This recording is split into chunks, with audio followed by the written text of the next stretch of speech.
जम्मू कश्मीर में कल आतंकियों के साथ मुठभेड़ के दौरान 5 जवान शहीद हो गए, जिसको लेकर कांग्रेस ने सरकार पर निशाना साधते हुए कहा है कि ना तो धारा 370 हटाने से आतंकवाद खत्म हुआ है और ना ही नोटबंदी से। कांग्रेस द्वारा साधे गए इस निशाने को लेकर हरियाणा के गृह मंत्री अनिल विज ने आज कांग्रेस पर बड़ा हल्ला बोला है। अनिल विज ने कहा है कि आतंकवाद कांग्रेस की ही देन है। विज ने कहा कि कश्मीर में आतंकवाद को कुचलने के लिए सरकार प्रयास कर रही है और आतंकवाद पर बोलने का कांग्रेस को कोई अधिकार नहीं, क्योंकि यह कांग्रेस की ही देन है। किस तरह से विज ने कांग्रेस पर हल्ला बोला वो सुनवाते हैं आपको।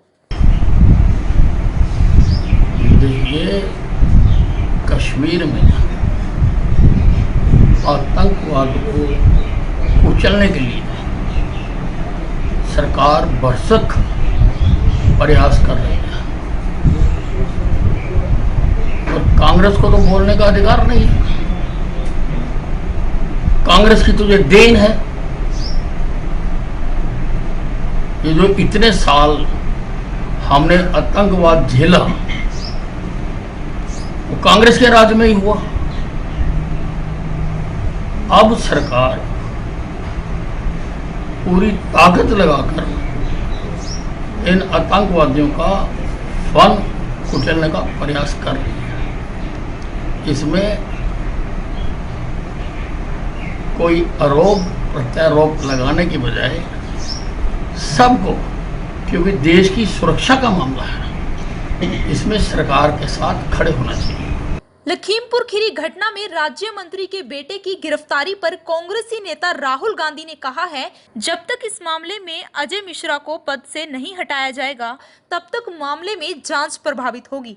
जिस पर जवाब देते हुए हरियाणा के गृह मंत्री अनिल विज ने कांग्रेस पर निशाना साधा और कहा कि यह भारतीय जनता पार्टी की सरकार है, जिसमें केंद्र में राज्य मंत्री होते हुए भी उनके बेटे को गिरफ्तार किया गया है।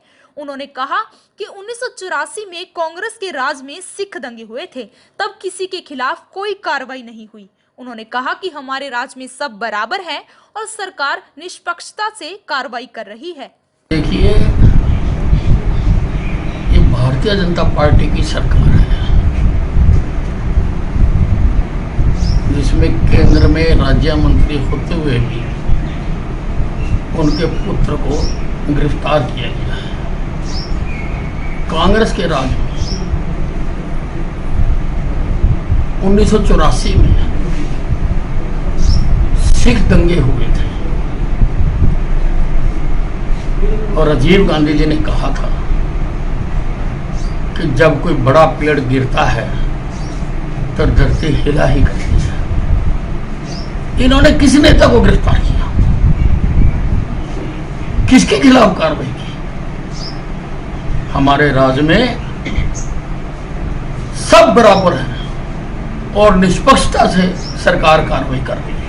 महबूबा मुफ्ती ने ड्रग्स मामले में शाहरुख खान के बेटे की गिरफ्तारी पर कहा है कि शाहरुख खान के बेटे को टारगेट बनाया जा रहा है क्योंकि वो खान है, जिसको लेकर हरियाणा के गृह मंत्री अनिल विज ने महबूबा मुफ्ती पर निशाना साधते हुए कहा कि यह महबूबा मुफ्ती की छोटी सोच को दर्शाता है। उन्होंने कहा कि इस मामले में और भी कई लोग गिरफ्तार हुए हैं, वो सारे खान नहीं हैं।